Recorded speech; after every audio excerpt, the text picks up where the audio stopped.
The whispers followed her like shadows, words sharp as knives slicing through the dry Montana air whenever she passed by. "Olivia Jacobs brings nothing but misfortune," they'd say, eyes narrowing and voices hushing when she entered a room. 3 dead husbands before the age of 25 had earned her a reputation that spread through mining camps and cattle towns faster than wildfire in summer drought. Olivia pulled her shawl tighter around her shoulders as she stepped onto the dusty main street of Silver Creek. The year was 1883, and the small but growing town sat nestled between rolling hills and sweeping plains, a place where fortunes were made and lost on gold strikes and cattle drives. She had come west after the death of her 3rd husband, Thomas, hoping distance might dilute the venom of rumors that poisoned her life back east. "Afternoon, Miss Jacobs," called Mr. Peterson from his general store porch, one of the few townspeople who treated her with anything resembling kindness. His greeting caught the attention of several women gathered outside the millinery shop across the street, their faces souring as they tracked Olivia's progress. "That woman's a walking cemetery," one whispered loudly enough for Olivia to hear. "3 husbands, all healthy men. Then she shows up, wedding bells ring and funeral bells follow." Olivia quickened her pace, keeping her eyes fixed on the wooden boardwalk ahead. The basket on her arm held the weeks mending the only work she could find in Silver Creek. No one would hire her for anything that put her in proximity with men they valued. Not after word had spread about her past. She was nearly to Mrs. Holloway's boarding house when the commotion started down the street.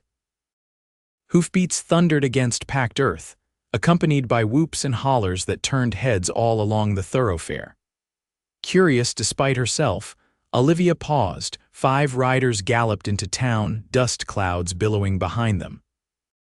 Cowboys fresh off the trail, by the look of them trail-worn, sun-browned, and exuberant with the freedom that came from months herding cattle across open country. "The Wayne outfit's back," someone shouted. "Made it to Abilene and back in one piece." The riders dismounted in front of the Silver Spur Saloon, laughing and jostling each other like schoolboys. One man stood apart from the others, taller, broader in the shoulders, with a quiet confidence that seemed to command respect without effort. Even from a distance, Olivia could see he was handsome, with a strong jaw partially obscured by several days' growth of beard. As if sensing her gaze, he turned. Their eyes met across the distance, and something electric passed between them. For a brief moment, the noise of the street faded, and Olivia felt an unexpected flutter in her chest. The spell broke when Mrs. Wilson, the butcher's wife, stepped directly into her path. "If you know what's good, you'll stay clear of those men," she said, voice dripping with warning. "Especially Yorick Wayne. His family owns the largest spread in the county. They've suffered enough tragedy without crossing your path." Olivia's cheeks burned. "I was simply walking home, Mrs. Wilson." "See that you keep walking then." "Those cowboys work hard, and they deserve better than to find themselves 6 feet under after catching your eye." Humiliation washed over Olivia as she hurried past, aware that their exchange had drawn attention, including that of the tall cowboy. By the time she reached the boarding house, her eyes were brimming with unshed tears. She climbed the narrow stairs to her small room, carefully placed her mending basket on the bed, and allowed herself a moment of weakness as she sank into the room's only chair. 3 years since Thomas's death, and still the whispers followed. She had loved each of her husbands short as their marriages had been. William had succumbed to pneumonia 6 months after their wedding. James had been thrown from a horse less than a year later. And Thomas. Poor Thomas had died in a mining accident just days after their first anniversary. Coincidence had shaped her into a pariah. She was 25 years old and treated as if she carried some contagious disease. Morning arrived with clear skies and the promise of a scorching day.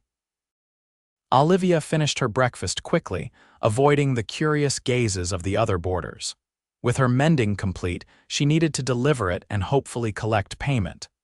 The boarding house rent was due in 3 days. The town seemed unusually busy as she made her deliveries. Cowboys from the surrounding ranches had descended on Silver Creek, bringing with them a restless energy that filled the streets. She kept her head down, focusing on her tasks and ignoring the sideways glances and hushed comments. She was returning from her final delivery when a ruckus outside the bank caught her attention. A horse had broken free from its hitching post and was causing havoc, rearing and bucking as several men attempted to corral it. Without thinking, Olivia stepped forward, making a soft clicking sound with her tongue. "Easy there," she murmured, approaching slowly with her hand extended. Growing up on her father's small farm in Pennsylvania, she'd had a way with horses that had always seemed like second nature. The agitated stallion's ears flicked toward her voice, its wild eyes fixing on her. Gradually, the animal calmed under her gentle approach, allowing her to grasp its reins. "Well, I'll be damned," came a deep voice from behind her. Olivia turned to find herself face to face with the tall cowboy from the day before. Up close, his eyes were a startling blue, the color of summer skies, contrasting with his sun-darkened skin. "That's Thunderbolt," he said, taking the reins she offered. "Meanest tempered horse in the territory, and he just settled down for you like a lamb." "Animals sense fear," she replied quietly. "I wasn't afraid." A half-smile quirked his lips. "Yorick Wayne," he introduced himself with a slight nod, "and I believe I owe you my thanks. This beast nearly trampled 2 of my men." "Olivia Jacobs," she responded, then immediately regretted giving her name as recognition flashed in his eyes. "Miss Jacobs," he repeated, studying her face. "I've heard the name," her spine stiffened. "I imagine you have." Before he could respond, a commotion erupted behind them. One of the cowboys from his group approached, his expression dark. "Yorick, what in tarnation are you doing talking to her?" he hissed, casting a suspicious glance at Olivia. "Don't you know who she is, the Black Widow of Silver Creek? 3 husbands dead, each one healthier than the last before she got her hooks in them." Shame and anger warred within Olivia's chest. Without a word, she turned to leave, dignity the only thing she had left to preserve. "Miss Jacobs," Yorick called after her, but she quickened her pace, eager to escape the public humiliation. She had nearly reached the corner when his hand gently caught her elbow. "Miss Jacobs, please wait." Reluctantly, she faced him. "Mr. Wayne, I thank you for the courtesy, but there's no need to prolong this encounter. Your friend has made the situation quite clear." "Jed speaks without thinking," Yorick said, his voice low. "I prefer to form my own opinions." "Then you're a rare man in Silver Creek," she replied bitterly. "Most are content to condemn me based on nothing but coincidence and superstition." His eyes searched her face. "Would you allow me to walk you home? It seems we've drawn quite an audience." Indeed, several townsfolk had stopped to watch their exchange, expressions ranging from curiosity to outright hostility. "That would only damage your reputation, Mr. Wayne," she said quietly, the corner of his mouth lifted. "I reckon my reputation can withstand a simple act of courtesy." He offered his arm. "Please." After a moment's hesitation, she placed her hand lightly on his forearm, acutely aware of the strength beneath her fingertips. They walked in silence for several moments, ignoring the stares that followed them. "I lost someone too," Yorick said suddenly. "My wife, Caroline, 2 years ago." The unexpected confidence caught Olivia off guard. "I'm sorry for your loss. Cholera took her," he continued. "We'd been married just over a year." He glanced down at her. "Yet no one whispers about a curse when I pass. Funny how that works." His understanding of the injustice she faced daily left her momentarily speechless. When they reached the boarding house, she withdrew her hand from his arm. "Thank you for the escort, Mr. Wayne." He removed his hat, revealing dark hair that curled slightly at the ends. "Would you consider joining me for dinner tomorrow evening, Miss Jacobs? The hotel dining room serves a fine meal." Olivia's heart skipped a beat before reality reasserted itself. "That would be unwise for both of us. Because of what people might say." His blue eyes held a challenge. "Because what people say can destroy a person." she replied softly. "Good day, Mr. Wayne." She turned and entered the boarding house, ignoring Mrs. Holloway's disapproving stare as she climbed the stairs to her room. Only when she was alone did she allow herself to acknowledge the dangerous flutter of hope. His invitation had stirred a feeling she had thought long dead. The following morning brought a delivery to her door, a small parcel wrapped in brown paper. Inside, she found a book of poetry by Tennyson and a simple note. "Words that comfort when the world is unkind. Y.W." The unexpected gift brought tears to her eyes. It had been so long since anyone had shown her a kindness without ulterior motive. That afternoon, she encountered Yorick again at the general store. He tipped his hat, his smile warm despite the cold stares from other patrons. "Miss Jacobs," he greeted her. "I trust you're well today." Before she could respond, Mrs. Holloway appeared beside her, face pinched with disapproval. "Miss Jacobs, I believe we should be going. Our purchases are complete." "Actually," Olivia said, surprising herself with her boldness, "I was just about to accept Mr. Wayne's invitation to dinner this evening." Mrs. Holloway's mouth fell open. "You most certainly will not." "I run a respectable establishment, and I will not have one of my boarders." "Then perhaps it's time I found other accommodations," Olivia interrupted, her heart pounding. 3 years of submitting to the town's judgment had worn her spirit thin, but something about Yorick's quiet defiance of convention rekindled a fire she thought long extinguished. Yorick's smile widened. "I'll call for you at 6 then." As he departed, Mrs. Holloway rounded on Olivia. "You're playing with fire, girl. That man comes from one of the finest families in the territory. His father was one of the first settlers. Do you think they'll stand by while you bring your curse to their doorstep?" Olivia met the older woman's gaze steadily. "There is no curse, Mrs. Holloway. Only tragedy and a town too small-minded to see the difference." The hotel dining room fell silent when Olivia entered on Yorick's arm that evening. She wore her best dress, a deep blue that had once been fashionable back east, and had arranged her chestnut hair in a simple but elegant style. Yorick seemed oblivious to the stares, leading her to a table by the window with a confidence that dared anyone to comment. Throughout dinner, he spoke of his ranch, of cattle drives and the changing frontier, asking about her life before Silver Creek with genuine interest. "You're quite brave," she said as they finished their meal, "dining publicly with the town pariah." "Is that how you see yourself?" he asked, frowning. "It's how everyone sees me," she replied. "The cursed widow, the woman who brings death to men foolish enough to love her." Yorick leaned forward, his gaze intense. "Then they're blind fools. I see a woman who's faced more sorrow than most could bear, yet still carries herself with dignity. A woman with kind eyes and gentle hands who can calm the wildest horse with nothing but her presence." His words warmed her like sunlight after a long winter. "You hardly know me, Mr. Wayne." "I'd like to," he replied simply. "If you'll allow it." As he escorted her back to the boarding house, they were intercepted by a group of Cowboy's Yorick's own men, including Jed from the previous day. "This has gone far enough, Yorick," Jed said, stepping forward. "We've stood by watching you make a fool of yourself, but no more. Your father would roll in his grave seeing you court disaster like this." "My personal affairs are none of your concern," Yorick replied, his voice hardening. Another cowboy spoke up. "It is when you're risking everything your family built. She'll be your downfall, just like she was for those other poor souls." "Stop it," Olivia whispered, the familiar shame washing over her. "They called her a curse to men," Jed continued relentlessly.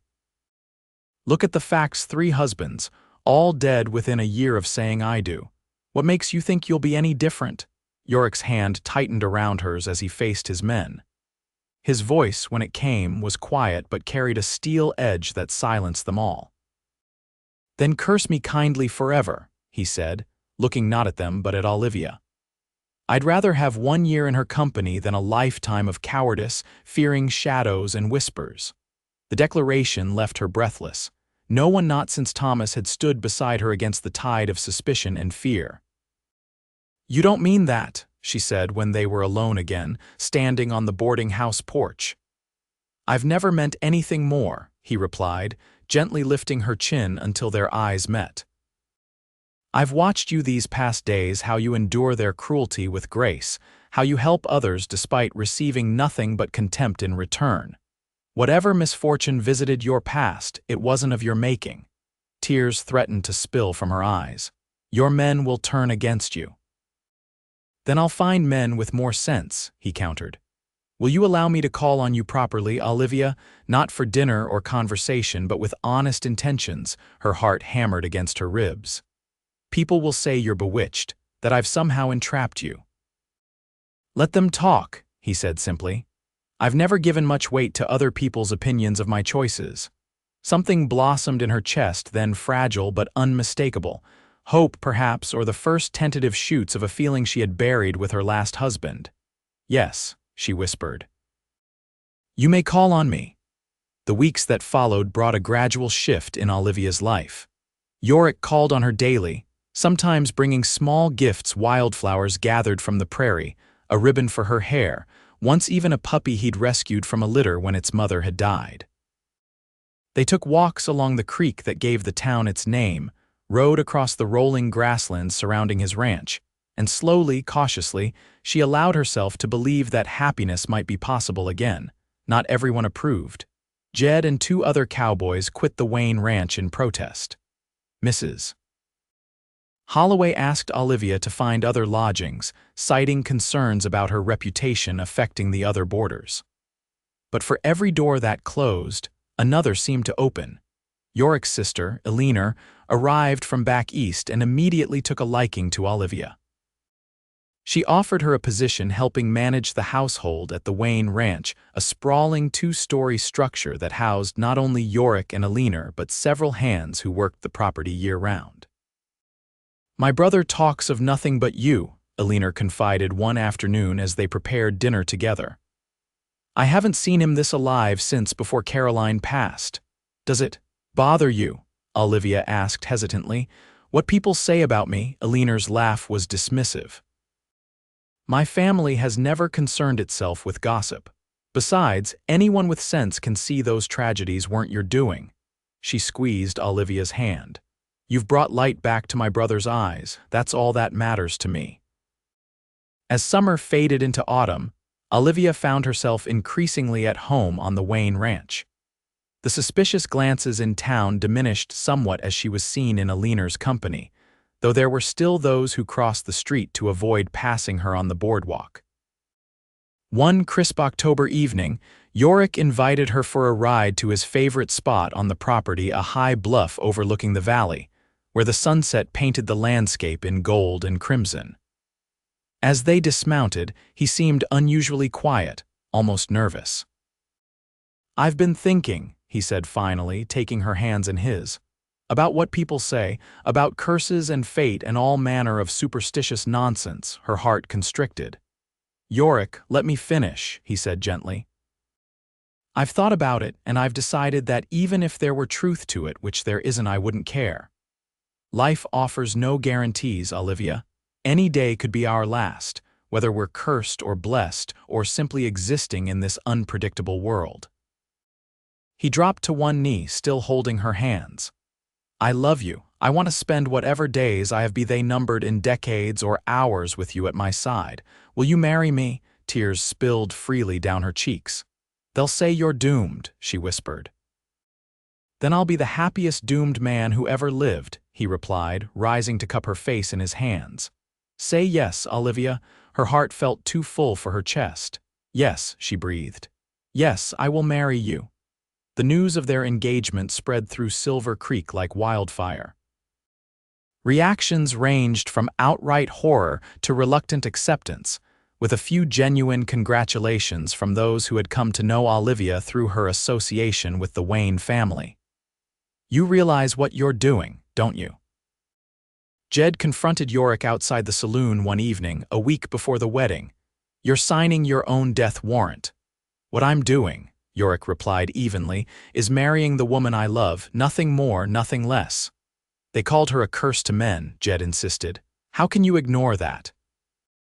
Yorick's patience finally snapped. You know what, Jed? I remember what I said that day, then curse me kindly forever, and I meant it. If loving her is a curse, then it's the sweetest curse a man could ask for. The confrontation might have ended there if Jed hadn't thrown the first punch. The ensuing brawl left both men bloodied and bruised, with Yorick sporting a split lip and Jed nursing a broken nose. When Olivia saw Yorick's injuries, she nearly called off the wedding. "This is exactly what I feared," she said, dabbing at his lip with a damp cloth. "Violence follows me wherever I go." "Violence follows stupidity and too much whiskey," he corrected her, catching her hand. "This wasn't about you, it was about Jed's pride. He couldn't stand being wrong, and when my fist connected with his face, it had nothing to do with curses and everything to do with him insulting the woman I love." The wedding took place on a Saturday in late October, with golden leaves drifting down from the cottonwoods lining the creek. The ceremony was small, just family and close friends gathered in the parlor of the Wayne ranch house, with the local preacher officiating. Olivia wore a gown of ivory satin that a leaner had helped her select, with sprigs of late-blooming wildflowers in her hair. When Yorick saw her, his face transformed with such joy that it banished any lingering doubts from her mind. "Dearly beloved," the preacher began, only to be interrupted by the sound of a horse galloping into the yard. Moments later, Jed burst through the door, his face flushed with exertion. "Fire!" he shouted. "The north pastures ablaze, winds driving it straight for the house." The ceremony halted as everyone rushed outside. Indeed, a line of flames was visible in the distance, moving rapidly toward them on the autumn breeze. "Everyone grab what you can," Yorick ordered. "Wet blankets, shovels, anything to beat back the flames. Jed, ride to town and gather as many men as will come." To Olivia's surprise, Jed nodded without hesitation. "I'll bring them, boss." As the ranch hands dispersed to organize the firefighting effort, Olivia grabbed Yorick's arm. "This is it," she whispered, fear making her voice shake. "The curse, our wedding day, and now disaster strikes." Yorick's expression was fierce. "This isn't a curse, Olivia. It's a prairie fire. They happen every fall. What matters now is how we face it together." Together they worked through the afternoon and into the night, directing men, hauling water, beating at flames with wet blankets. To Olivia's astonishment, half the town showed up to help, including faces that had once turned away from her in fear. By dawn, the fire was contained, and though one outbuilding and a section of fence were lost, the main house and barn stood intact. Exhausted, soot-streaked, and disheveled, Olivia and Yorick stood arm in arm as the sun rose, casting golden light across the blackened earth. "Some curse," Yorick murmured, pressing a kiss to her temple, "brings half the county to our aid." "We never finished the ceremony," she realized suddenly. A smile tugged at his lips. "Preacher's still here, passed out on our sofa after fighting flames for 6 hours, but present nonetheless." They woke the preacher, gathered the remaining witnesses including Jed, who approached Olivia with newfound respect in his eyes, and completed their vows in the front yard, with the smell of smoke still hanging in the air and the first rays of sunrise gilding their faces. "You may kiss your bride," the preacher declared, and as Yorick's lips met hers, Olivia felt the last shadows of her past finally lift. 1 year passed. Then, too, Yorick remained stubbornly alive and well, much to the confusion of those who had predicted his imminent demise. The whispers about curses gradually faded, replaced by new gossip about the Wayne Ranch's record cattle prices, about a leaner's engagement to the town's new doctor, about the birth of Olivia and Yorick's first child, a daughter they named Hope. On their 3rd anniversary, Yorick presented Olivia with a locket containing miniature portraits of their family, himself, her, and little Hope with her father's blue eyes. "Still feel cursed?" he asked as they sat on the porch swing, watching the sunset paint the prairie in familiar gold and crimson hues. Olivia leaned her head against his shoulder, fingering the locket around her neck. "If this is a curse," she said softly, "then curse me kindly forever too." His arm tightened around her shoulders as laughter rumbled in his chest. "That's my line. I borrowed it," she replied with a smile. It seemed fitting. Inside the house, Hope began to cry, her infant wails carrying through the open window. As they rose together to tend to their daughter, Olivia paused to kiss her husband deeply, thoroughly, with all the love and gratitude that had built over their years together. "Thank you," she whispered against his lips. "For what?" "For believing in me when no one else would. For seeing beyond the rumors to the woman beneath." His smile was tender as he brushed a strand of hair from her face. "I saw you clear as day from the first moment, Olivia Wayne, and every day since has only made me more certain I made the right choice." They walked into the house hand in hand, toward the cries of their child and the future they were building together, a future where old superstitions had no power, where love had proven stronger than fear, and where a woman once called a curse had found her greatest blessing. 5 years later, the Wayne Ranch had grown to be the most prosperous in the territory. Olivia and Yorick now had 3 children: Hope, 4-year-old Thomas, and baby James. The names had been Yorick's suggestion, a way to honor the men who had loved Olivia before him. "They were part of your journey to me," he'd said when they discussed it. "They deserve to be remembered with love, not fear." On warm summer evenings, they would gather on the porch, the children playing at their feet, Elena and her husband often joining them, and watch the sun sink behind the western hills. Sometimes Olivia would catch Yorick watching her instead of the sunset, his blue eyes filled with a contentment that mirrored her own. "They called her a curse to men," he would sometimes tease, loud enough for only her to hear. "But they were wrong. You're the best blessing I ever received." And Olivia, who once believed happiness would forever elude her grasp, would smile and lean into his embrace, secure in the knowledge that some curses, when faced with courage and love, transform into the greatest gifts of all.